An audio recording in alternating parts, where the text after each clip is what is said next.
So, good morning, children. On fine day of Youth Day, this is the today is a Youth Day.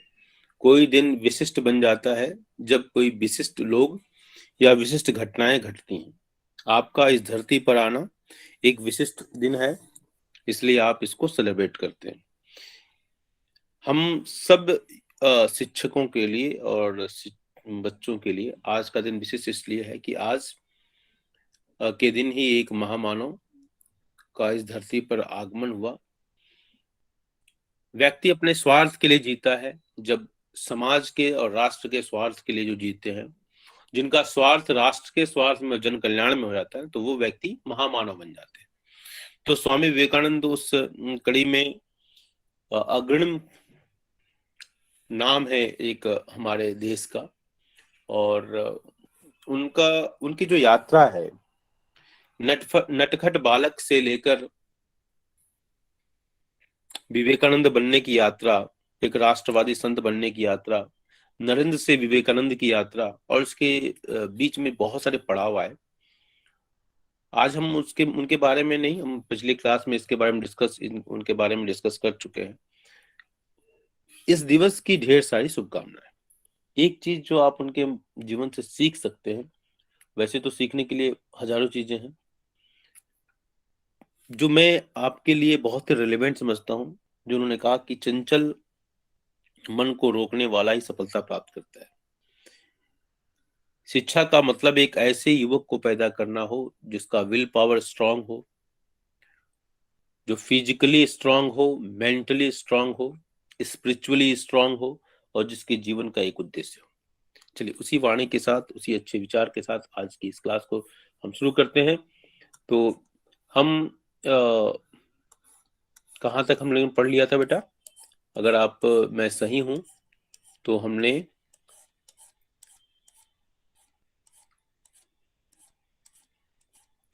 Global warming, no no,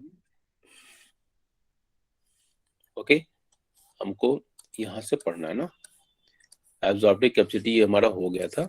okay, चलिए, तो हमारा next topic है जिसको हमको यहाँ से start करना है, और जिसको नीतिका पढ़ रही हैं। ओके, चलिए, Nitika ji, state of India's environment. Okay, यहाँ से आप पढ़ना शुरू करेंगी कि भारत में एनवायरनमेंट की स्थिति क्या है वास्तव में। स्टेट ऑफ इंडिया, जी चलिए पढ़िए, start, Yes, sir. Do it fast. Yes, sir. India has abundant natural resources in terms of rich quality of soils, hundreds of rivers and tributaries, lush green forests, plenty of mineral deposits beneath the land surface, vast stretch of the Indian Oceans, ranges of mountains, etc. The black soil of the Deccan Plateau is particularly suitable for cultivation of cotton, leading to concentration of textile industries in this region. The Indo-Gangetic Plains spread from the Arabian Sea to the Bay of Bengal are one of the most fertile, intensively cultivated and densely populated regions in the world. India's forests, though unevenly distributed, provide green cover for a majority of its population and natural cover for its wildlife. Large deposits of iron ore, coal, and natural gas are found in the country. India alone accounts for nearly 20% of the world's total iron ore reserves. Bauxite, copper, chromate, diamonds, gold, lead, lignite, manganese, zinc, uranium, etc., are also available in different parts of the country. However, the developmental activities in India have resulted in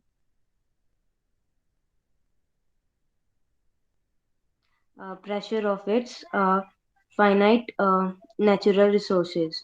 Besides creating impacts on human health and well-being, the threat to India's environment poses a uh, dichotomy, a threat of poverty-induced environmental degradation, and at the same time threat of population from affluence and a rapidly growing industrial sector.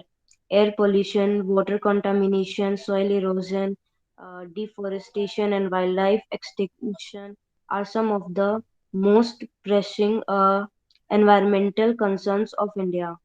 The priority issue identified are land degradation, bio, biodiversity loss, air pollution with special reference to vehicular pollution in urban cities, management of fresh water, and solid waste management. Land in India suffers from varying degrees and types of degradation, stemming mainly from unstable use and inappropriate management practices.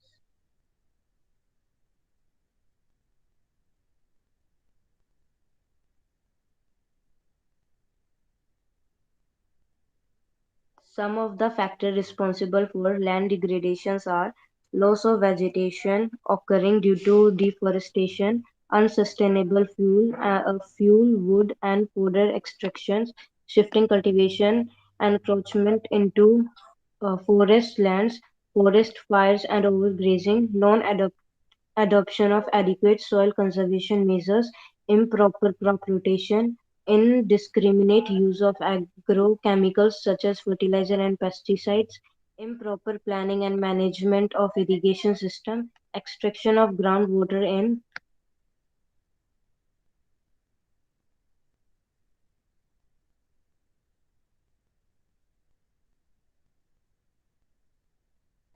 excess of the recharge capacity, open access resources, poverty of the agriculture dependent people. India supports approximately 70%, 17% of the world's human and 20% of livestock population on a mere 2.5% of the world's geological area.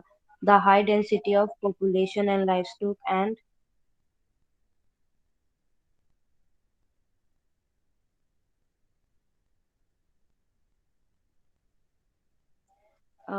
the competing uses of land for forestry, agriculture, pastures, human settlements, and industries exert an enormous pressure on the country's finite land resources.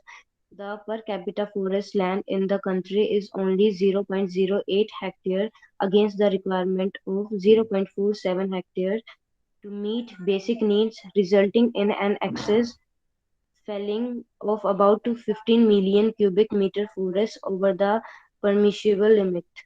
Estimates of soil erosion show that soil is being eroded at a rate of 5.3 billion tons a year for the entire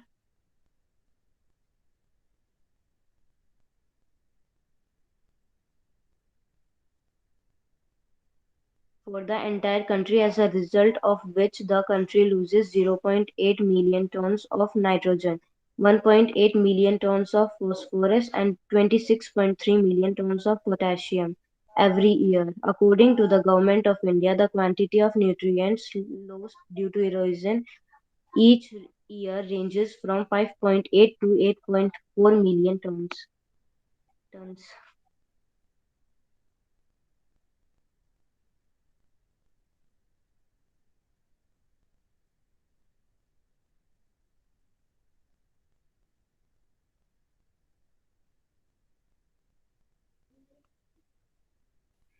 In India, air pollution In is India, air widespread. pollution in urban areas where vehicles are the major contributors, and in a few other areas which have a high concentration of industries and thermal power plants. Vehicular emissions are of particular concern since these are ground level sources and thus have the maximum impact on the general population. The number of mo- the number of motor vehicles has increased from about 3 lakh in 1951 to 67 crores in 2003. In 2003, the personal transport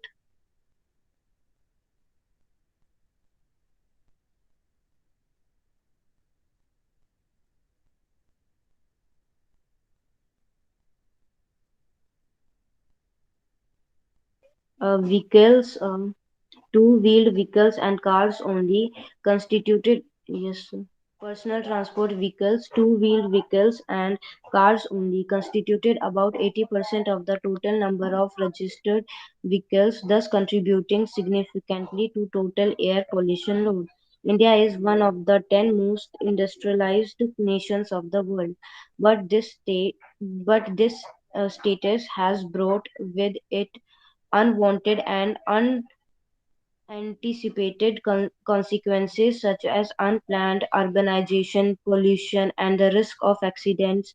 The CPCB, Central Pollution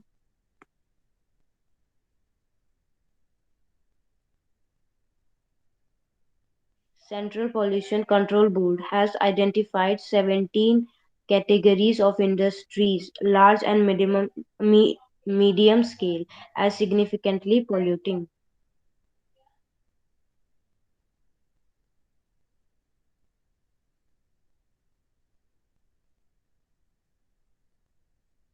The above points highlight the challenges of India's environment. The various measures adopted by the Ministry of Environment and the central and state pollution control boards may not yield reward unless we consequently adopt a path of sustainable development. The concern for future generation alone can make development last forever. Development development to enhance our current living style without concern of for posterity will deplete resources and degrade environment at a pace that it is that is bound to result in both environmental and economic crisis. Okay, so this was actually read. If you remember the past previous class, then you will just recall that yes, it is a read. Okay, but still हम इस पूरे points को sum up करते हैं. Already main points को हमने underline करने का प्रयास किया है, जो आपके लिए significantly they are useful for you. Okay, very much significant. ये हमारा टॉपिक था स्टेट ऑफ इंडियाज एनवायरनमेंट. मतलब क्या हुआ कि भारत में एनवायरनमेंट की स्थिति क्या है. ओके, अब जब भारत में एनवायरनमेंट की स्थिति जब पूछा जाएगा, तो भारत में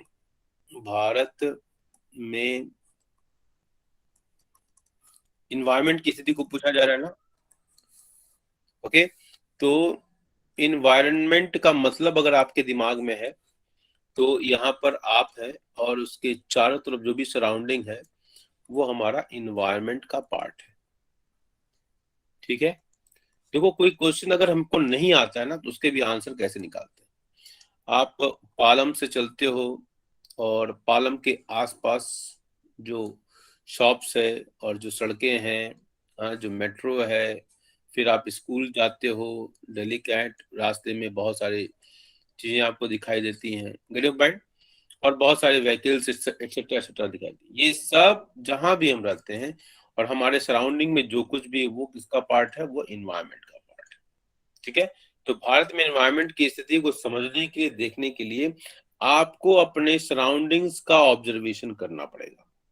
ठीक है, अब इस सराउंडिंग्स में आप इकोनॉमिक्स का जो नॉलेज है, प्राइमरी, सेकेंडरी और टर्सरी सेक्टर की इकोनॉमी को 3 भागों में हम बांटते हैं. तो तीनों भागों में बांटकर और तीनों भागों में होने वाली समस्याओं को आप हाईलाइट करके आप भारत में इन्वायरमेंट के कंडीशंस को समझ सकते हैं. Are get your point? मेरी बात समझ रहे हैं? बोलो. तो पहला जो मेरा जो ऑब्जर्वेशंस निकल कर आता है कि हम जो नेचुरल रिसोर्स हैं उसका हम पॉइंट नंबर 1 एक्सेसिव यूज करते हैं. क्या करते हैं? Excessive use.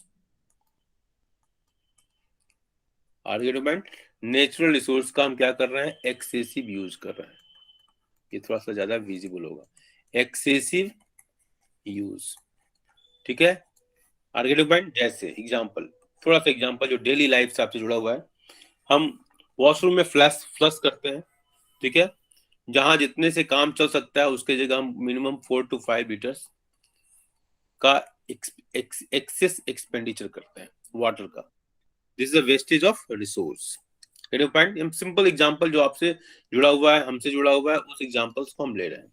ठीक है, पानी का जो छोटे बच्चे हैं या अन्य जो भी लोग हैं वो मिसयूज बहुत करते हैं स्नान करते समय या और किसी डेली यूज के समय में।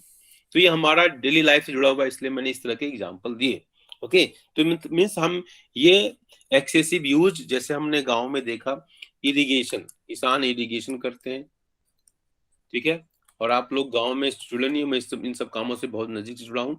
तो इरिगेशन सब किसान करते हैं, जाड़े का दिन है मान लो, विंटर के सीजन में, वहां पर जो सरकारी जो ट्यूबवेल होता है उससे टर लगाए जाते हैं कि आपको इसका एक दिन, दूसरे दिन मंडे को इनका, ट्यूजडे को इनका, और उसमें भी स्लॉट बना होता है कि इतने बजे से इतने बजे तक इनका। अब रात में जिसका स्लॉट आया, रात में हम लोग रजाइयों में रहते हैं, बेचारा किसान खेत में काम करता है। फाइन, ठीक है, तो रात में मान लो 12 बजे से उसका स्लॉट मिला है।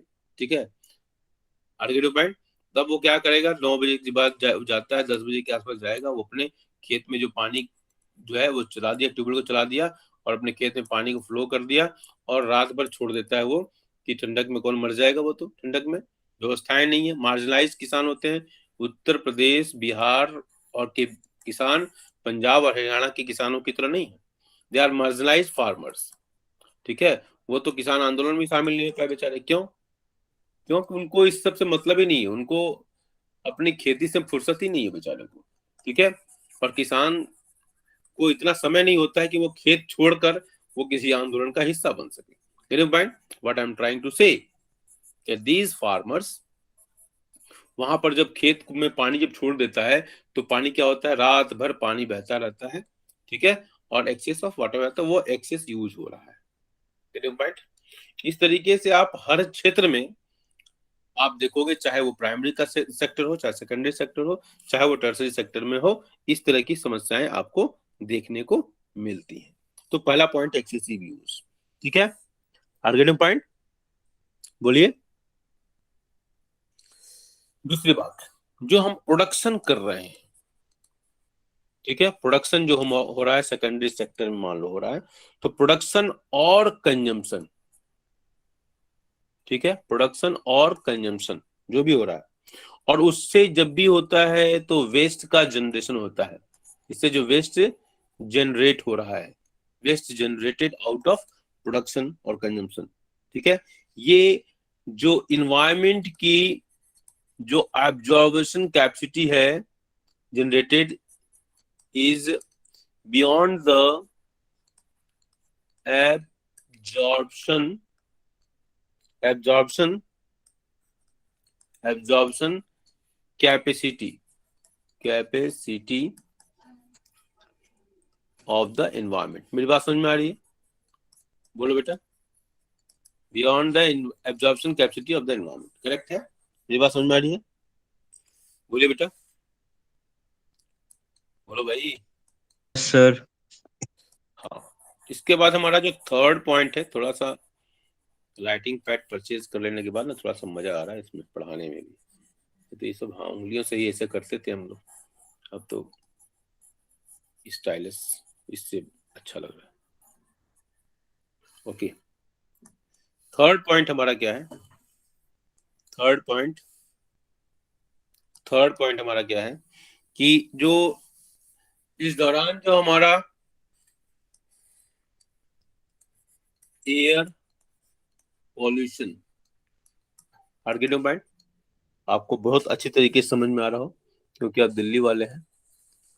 वाटर पॉल्यूशन, यमुना के किनारे से बहुत सारी फैक्ट्रियों को ट्रांसफर कर दिया गया है, हटा दिया गया है। ठीक है, एंड साउंड पॉल्यूशन, ठीक है, वो हल्ला हो रहा, लाउड स्पीकर से चिल्लाया जाता है। ठीक है, साउंड पॉल्यूशन ये बहुत तेजी के साथ बढ़ रहे हैं and are increasing at alarming rate. Supreme Court ने इस पर गाइडलाइन जारी किया है कि जो कितने डेसिबल का आप साउंड रिलीज कर सकते हैं। ठीक है, ये अगर ये चाहे रिलीजियस हो, है ना, रोज सवेरे आप लोग सुनते होंगे, कहीं ना कहीं से आवाजें आती रहती हैं। तो ये सारी जो है व्यवस्थाएं क्या कर रही हैं, ये हमारे देश में इन्वायरमेंट को अफेक्ट कर रही हैं। चाहे वो प्रेशर नेचुरल रिसोर्सेज के ऊपर हो, चाहे वेस्ट जनरेशन की वजह से हो, चाहे वो क्वालिटी ऑफ एयर है, वाटर है, जो भी है, इस तरह के जो हैं, तो ये हमको देखने को मिलता है। हर गेटिंग पॉइंट। हमारे एक वर्ड आया डायक्टमी, डायक्टमी ऑफ इन्वायरमेंटल डिग्रेडेशन, ठीक है, विरोधाभास जिसको कह सकते हो। तो जैसे देखो हमारे यहाँ जो इन्वायरमेंटल डिग्रेडेशन हो रहा है, इसका एक कारण पॉवर्टी भी है। क्या कारण है? पॉवर्टी है। पॉवर्टी क्या है? गरीबी, जिसको हम बेसिक नेसेसिटीज जिसको कहते हैं। अमिताभ बच्चन की मूवी रोटी कपड़ा मकान, अब आजकल बहुत सारी चीजें आ गई हैं, एजुकेशन एजुकेशन सब आ गया है। तो रोटी कपड़ा और मकान, ठीक है, बेसिक नेसेसिटी, इसको भी अगर माने तो ये, तो इन सब चीजों से जो लोग डिवाइड हैं, वो एनवायरनमेंट के बारे में क्या सोचे क्या जाने, ठीक है। तो वो उस तरह के रिसोर्सेज को यूज करते हैं। ग्रामीण क्षेत्रों में प्राय देखा जाता है फॉरेस्ट को कट करना, उसके फ्यूल के रूप में यूज करना, ये सब चलता रहता है। या काऊ डंग जो है, वो गोबर जिसको हम कहते हैं, गोबर से बनी हुई चीजें, हालांकि ये इन्वायरमेंट पोल्यूशन का एक बहुत ही फ्रैक्शन हिस्सा है, और गोबर के वैसे भी बहुत सारे फायदे हैं, ठीक है। और मतलब बहुत सारे फायदे हैं इसके, उसकी बात हम नहीं कर रहे हैं। लेकिन फिर भी अगर इसको जलाने से, जिस फॉर्म में इसको यूज किया जाता है उपले के रूप में, हाँ, कंडी के रूप में, तो वो हमारा एयर पोल्यूशन को थोड़ा सा पराली की तरह नहीं देता है। पराली तो it is a wrong result of wrong agriculture practice, ठीक है। जैसे हमारे यहाँ मैं बताऊं, हमारे यहाँ जब किसान हार्वेस्टिंग करता है ना, जो हमारे यहाँ का जो किसान है, वो जो हार्वेस्टिंग करता है, ये फसल को काटना है, मान लो ये फसल है, ऊपर ऊपर फसल है मान लो, ठीक है, वो काटता है तो क्या करता है, मैंने खुद काटा हुआ है। ये अगर जमीन है, ये हमारी जमीन है, तो ये यहाँ से कट करता है, यहाँ से कट करता है। लेकिन पंजाब में मशीन से खेती होती है, तो ये क्या कहाँ से कट होता है, ये यहाँ से कट होता है। तो इसका बड़ा पोर्शन जो है वो क्या होता है, वो खेत में ही रह जाता है। और अगर हमारे यहाँ किसानों क्या होता है, ये यहाँ से चूंकि कट करते हैं ना, ये पोर्शन होता है उनका, ये पोर्शन होता है कट करने वाला। तो इसको कट करने की वजह से वो खेत में होता है, तो जब जुताई होती है ट्रैक्टर या हल से जो भी हो, तो वो क्या होता है, मिट्टी मिल जाता है, वो सड़के खाद ही बन जाता है। तो यहाँ पर वो क्या होता है, फर्टिलिटी को बढ़ाने वाला होता है, फर्टिलिटी को बढ़ाने वाला होता है। लेकिन यहाँ पर जो है समस्या है, ये इतना बड़ा होने की वजह से, ये जो इतना बड़ा पोर्शन है, ये समस्या है, और इसी को जलाने को कहते हैं पराली का जलाना, ठीक है। और ये जब जलता है तो पूरा का पूरा दिल्ली में इन्वायरमेंट का पोल्यूशन होता है। आगे पॉइंट, मेरी बात समझ में आ रही बेटा? बोलिए, बोलो भाई। देखो नहीं बोलते हो ना, यही तो दिक्कत है हमारे साथ। और जब बोलते नहीं हो तो हमको वो अच्छा नहीं लगता। समझ में आ रही बात? बोलो भाई। Yes sir. हाँ, तो ठीक है, हमारे यहाँ जो डायक्टमी है, वो डायक्टमी क्या पहले है कि हमारे यहाँ गरीबी से जनित है ये। जो कि आप रिच कंट्री में देखो ना, तो वो मॉडर्न इक्विपमेंट्स यूज कर रहे हैं, और उसकी वजह से जो पॉल्यूशन हो रहा है, वो ओजोन लेयर में जो है ना, वो छेद कर रहा है, ठीक है। ओजोन लेयर में छेद करता है। ओजोन में छेद होने का मतलब कि अल्ट्रावायलेट रेज का आना, it is harmful for plants and others animals who are living there, okay. आदमी जो भी रहते हैं उसके लिए हानिकारक, पॉइंट, ठीक है। और जितना ही हमारा प्रोडक्शन एक्टिविटीज बढ़ता जा रहा है, इस बल्जिंग पॉपुलेशन की वजह से, 6 billion, more than 6 billion population, ठीक है, इस 6 बिलियन पॉपुलेशन की वजह से क्या होगी, उसके लिए फिर वही रोटी कपड़ा मकान एटसेट्रा और अदर नीड्स, उसको फुलफिल करने के लिए क्या करना पड़ेगा, हमको ज्यादा से ज्यादा इंडस्ट्री, ज्यादा से ज्यादा प्रोडक्शन करना पड़ेगा। तो वो हमारे लिए एक, मतलब पॉपुलेशन की वजह से हमारा एनवायरमेंटल डिग्रेडेशन हो रहा है, पॉपुलेशन बढ़ने की वजह से, ठीक है। और इसकी वजह से इंडस्ट्रियल जो स्मोक वगैरह निकलेगा, निश्चित रूप से आप उससे दो चार हो चुके हैं।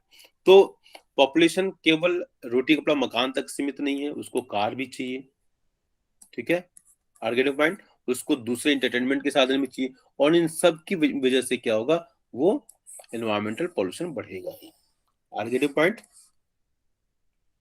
ठीक है। बोलो भाई। अब क्वेश्चन उठता है कि भाई सर ने बोल दिया कि लड़का पढ़ाई नहीं करता है ना, तो लड़का फेल हो रहा है, लड़का इकोनॉमिक्स में कम मार्क्स पा रहा है, क्योंकि इकोनॉमिक्स पढ़ता कहाँ है, उसका फोकस तो कई और दूसरे सब्जेक्टों में है, इकोनॉमिक्स पर तो फोकस ही नहीं है। ठीक है, तो अब उसका फोकस कैसे बढ़ाया जाए। ठीक है, ये भी होता है ना। तो उसी तरह समस्या है तो समस्या का समाधान भी देखना पड़ेगा। तो हाउ टू सेव इन्वायरमेंट, ये क्वेश्चन यहां से निकल के आता है कि how to save environment, environment को हम कैसे प्रोटेक्ट करें, कि छोड़ दें। ठीक है, प्रोटेक्ट करना पड़ेगा। स्कूलों में पढ़ाया जाता है वन महोत्सव मनाओ, ये सब मनाओ, है ना। तो पहला काम है सोशल अवेयरनेस। क्या काम है पहला? Social awareness. आगे पॉइंट, सबसे पहला काम क्या हुआ? Social awareness. हमको सोशल अवेयरनेस, ठीक है, सामाजिक चेतना। जो व्यक्ति, जो समाज अलर्ट है, उस समाज का ही भला होता है। मतलब एक साथ जा रहे हैं, एक ही डायरेक्शन में जा रहे हैं, ठीक है, और अकेले अकेले जाने की जगह अगले पड़ोसी को बैठा लिया, दो बड़ी गाड़ी गाड़ी है, तो कम से कम 5 लोगों का भला होगा। और ये 5 लोग अगर अकेले अकेले जाते तो क्या होता? ये 5 गाड़ियां जानी पड़ती। आगे लो पॉइंट।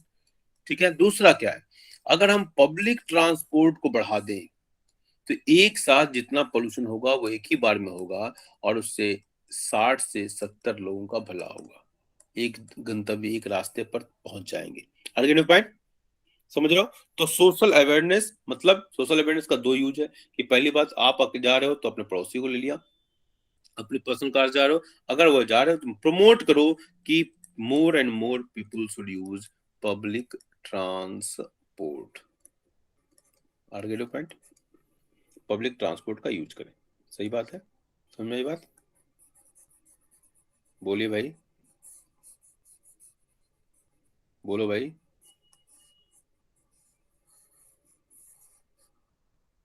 बोलिए भाई। Yes sir. ओके,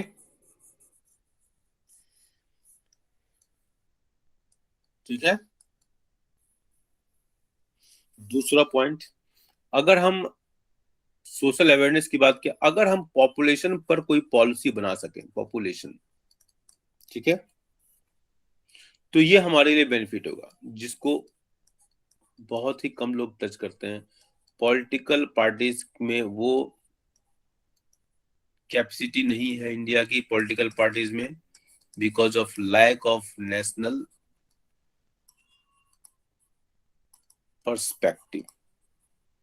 ठीक है, राष्ट्र के प्रति समर्पण की भावनाएं कमजोर हैं इस देश में, स्पेशली पॉलिटिकल पार्टीज में। तो इसकी वजह से पॉपुलेशन कंट्रोल की कोई स्ट्रॉन्ग पॉलिसी नहीं आ पा रही, डिपेंड, जो कि बहुत जरूरी है। ठीक है, और देश में जो समस्याएं बढ़ रही हैं, लड़ाई झगड़े बढ़ रहे हैं, उसके पीछे ये कारण बहुत बड़ा। ठीक है, आर्गेटिंग पॉइंट।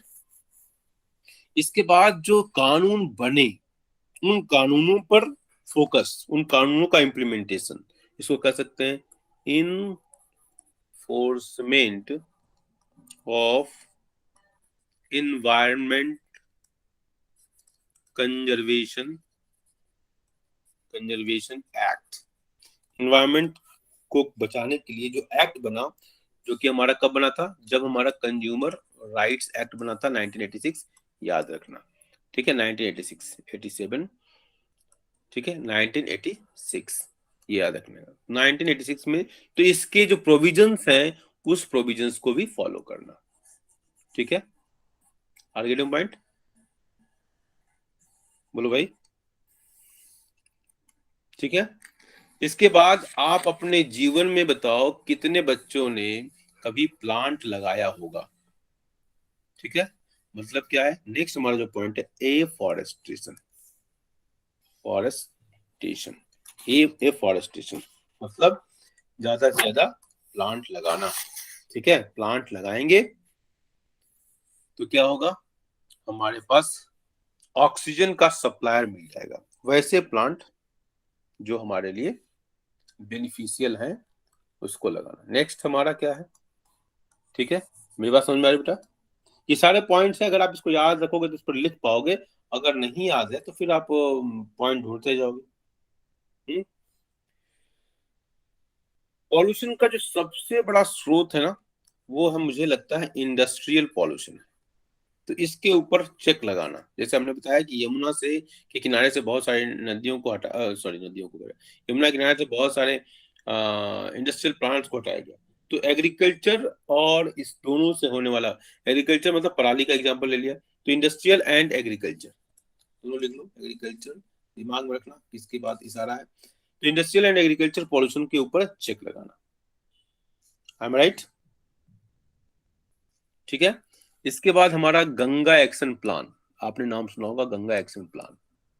ठीक है, ठीक है, 1986 में शुरू किया गया था। ठीक है, और इस पर बहुत सारा काम हुआ है। और आज मुझे आपको बताते हुए बड़ा खुशी हो रही है कि मैं बचपन में जब क्लास 6-7 में था, ठीक है, अगर इसको एज जोड़ दिया तो एज के टर्म में 12 के आसपास रहूंगा। तो उस समय हम देखते थे क्या, वेल को देख, वो उसमें देखते थे क्या, डॉल्फिन देखते था मैं अपने गंगा नदी, मेरा गांव गंगा नदी किनारे है, तो डॉल्फिन मुझे दिखाई देती थी। उसको हमारे गांव में सोंस कहते थे, सोंस, क्योंकि सांस लेने के लिए वो सरफेस पर आती थी। हाँ, तो उसको सोंस ही कहते थे उस लोकल लैंग्वेज में। ठीक है, वो एक्चुअली बाद में पता चला कि ये तो डॉल्फिन ही है। जब एक रिपोर्ट, मैंने एनवायरमेंट की एक रिपोर्ट पढ़ी ना, तो पता चला कि ये डॉल्फिन ही है। और लोगों को अवेयरनेस नहीं है, तो जो लोग हैं तो उसको खा जाते थे। ठीक है, तो ये मैं यहाँ एक मिनट रुक जाओ इसको। तो मैं क्या कह रहा था, वाटर का जो मैनेजमेंट है ना, वो मैनेजमेंट बहुत अच्छा होना चाहिए, वाटर मैनेजमेंट। और लोगों के अंदर ये भावना डालनी चाहिए रिलीजियसली, जैसे हमारे यहाँ कहते हैं हर चीज की पूजा करना, ये क्या है, रिलीजियस सेंटिमेंट्स के रूप में डाला गया, ताकि ये जनरेशन समझ सके कि कितना कोई चीज इंपॉर्टेंट है। अगर वो नहीं रहेगा तो हम रह पाएंगे? अगर पानी खत्म हो जाए, पानी पोल्यूटेड हो जाएगा, तो ह्यूमन रेस बचेगी क्या? चाहे आप कोई भी मस्जिद, चर्च या मंदिर या कहीं भी प्रार्थना कर लो, कुछ भी होने वाला। आपको समझना पड़ेगा। इसलिए हमारे यहाँ सब कुछ इन्वायरमेंट से जोड़ दिया गया, everything is linked with the environment. चाहे तुलसी हो, चाहे पीपल हो, पीपल सबसे अधिक ऑक्सीजन देने वाला प्लांट है, और यहाँ पर उसको हमारे यहाँ जल चढ़ाया जाता है। तुलसी हर्बल प्लांट है, एलिफेंट जिसकी पूजा की जाती है। मतलब बचाओ भाई, प्रकृति को नहीं बचाओगे तो कहाँ रहोगे तुम? सूर्य नमस्कार के पीछे कारण क्या था? यही विजन है कि सूर्य से तो सारी ऊर्जा मिलती है। हाँ, एक दिन सूर्य मतलब न निकले, 2 दिन न निकले, 10 दिन न निकले, देखो क्या स्थिति हो जाएगी। महीने भर न निकले, सारे प्लांट खत्म हो जाएंगे। आगे पॉइंट। तो यहाँ पर हम यहाँ क्या हाईलाइट कर रहे थे, वाटर, वाटर मैनेजमेंट। मेरी बात समझ में आ रही बेटा? बोलिए बेटा, हेलो, ठीक है, बोलिए भाई। ठीक है, इसमें 2 चीजें निकल के आती हैं, प्रॉपर सप्लाई, प्रॉपर सप्लाई, ठीक है, and availability of clean water. हर घर में पानी मिले। लेकिन फिर वही भी बात है, सरकार बड़े से टैंक टैंक बना दे, ठीक है, और वहां से सबको कनेक्शन दे दे, और लोग क्या करें, टैप को खुला छोड़ दें और पानी बहता रहे। ठीक है, this is the awareness, this is the attitude, तो उस देश का भला नहीं हो सकता। और हमारे देश में ऐसा ही है, हमको सबको फ्री चाहिए, राजनीतिक पार्टियां फ्री घोषणा करती, मुझे बहुत गुस्सा आता है ऐसे लोगों पर। ठीक है, free free free, what is free यार? Nothing should be free, everything must be chargeable. ठीक है, मैं करप्शन को, केवल करप्शन इस देश में फ्री हो रहा है, बाकी सब चार्जेबल है। ठीक है, तो free is very dangerous word. Okay, तो management of water is very important. Next हमारा मैनेजमेंट ऑफ सॉलिड वेस्ट। इसका मैनेजमेंट बहुत जरूरी है, क्योंकि जिस हिसाब से पॉपुलेशन बढ़ रही है, पॉपुलेशन और उसकी नीड्स बढ़ रही हैं, पॉपुलेशन है तो उसकी नीड्स है, और नीड्स है तो प्रोडक्शन होगा, और प्रोडक्शन होगा और कंजम्पशन होगा, कंजम्पशन होगा और कंजम्पशन होगा तो वेस्ट का क्रिएशन होगा। इसको नोट कर लेंगे, वेस्ट क्रिएशन होगा। करेक्ट है ना? ये लिंक समझ में आ रहा है? बोलो भाई। नितिका, सुरजीत, सुजल, बहुत कम बच्चे बचे हैं, बाकी सब छोड़ के चले गए। Very good. ठीक है, तो ये हमारा ये लिंक देख लीजिए, इस लिंक को देखिए। ठीक है, तो अब उसकी वजह से जो वेस्ट क्रिएट हो रहा है, मतलब ये सॉलिड वेस्ट हो गया। अब सॉलिड वेस्ट की जगह अगर जितने भी कबाड़ी वाले लोग हैं, हाँ, कबाड़ी वालों में बीटेक इन कबाड़ी, BTech bachelor of technology in कबाड़ी मैनेजमेंट, अब जो ऐसा कोई कोर्स लॉन्च हो जाए, मतलब क्या है, इसको कबाड़ी मैनेजमेंट कह दोगे तो लोग बड़ा खराब समझेंगे। Solid waste management, BTech in solid waste management, मेरी बात समझ रहे हो? बोलो भाई। तो ये अगर हो जाए, नितिका मुझे एहसास तो दो बेटा कि तुम लोग जगह हो, जितने बच्चे हो, मैं तो एक बच्चे को पढ़ाने वाला मास्टर हूँ, ठीक है? तो सॉरी, नितिका, अभिजीत, सुरजीत, सुजल, बोलो भाई। Yes sir. हाँ, समझ में आ रहा है ना? मेरी बात समझ में आ रही है? बोलो भाई। Yes sir. ओके, चलो। तो सॉलिड वेस्ट मैनेजमेंट, अगर हम सॉलिड वेस्ट का मैनेजमेंट कर पाए तो ये मतलब वेस्ट से, बेकार की चीज से, आप बेकार जो चीज हो गई है उसको भी आप कुछ नई चीज बना रहे हो, जो कि चाइना करता है। सारे बेकार के प्रोडक्ट को वो इंडिया, जैसे अफ्रीका और दूसरे जो लिस्ट डेवलप्ड कंट्रीज हैं वहां सप्लाई करता है। इसलिए चाइना की चीजें हार्मफुल भी हैं और सस्ती भी हैं, ठीक है? आगे दो पॉइंट। और अब तो वो हर देश में जासूसी करता है, और जैसे मोबाइल वगैरह के माध्यम से वहां चिप कुछ लगा देता है, उसके माध्यम से वो जासूसी करता है, वो अलग बात है, ठीक है? लेकिन सॉलिड वेस्ट का मैनेजमेंट अगर चाइना ने सीखा है तो उसकी वजह से बहुत आगे बढ़ रहा है। हमारे यहाँ, जैसे हमारे यहाँ का पहले का ज्ञान था ना कि एक ब्रश होता था, ठीक है? ब्रश करते थे, ब्रश का यूज हो जाता था, फिर ब्रश से जूते वगैरह साफ करने में या और किसी दूसरे यूज करने में। हाँ, कोई पैंट अगर फट गया तो मुझे याद है कि मदर लोग क्या करते थे, उसको घर में वाइपर के रूप में यूज करते थे। तो ये जो है एक अंतिम समय तक यूज करने की चीज, मतलब जब आप इस तरह के से करोगे तो कम प्रोडक्शन करना पड़ेगा ना, अलग से पोछे के लिए नया चीज खरीद रहे हो, नया रिसोर्स खरीद, तो ये सब सारी चीजें हमको देखने की जरूरत है।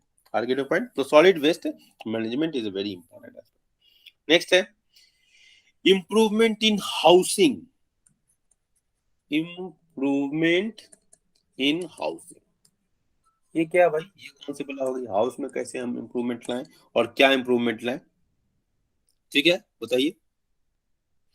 जो हमारा स्लम एरिया है, मतलब हाउस तो पहले होता है नीट एंड क्लीन होना चाहिए। क्या होना चाहिए? नीट एंड क्लीन होना चाहिए, ठीक है? आगे पॉइंट, ये भी हमारा एनवायरमेंटल हजार्ड क्रिएट होता है।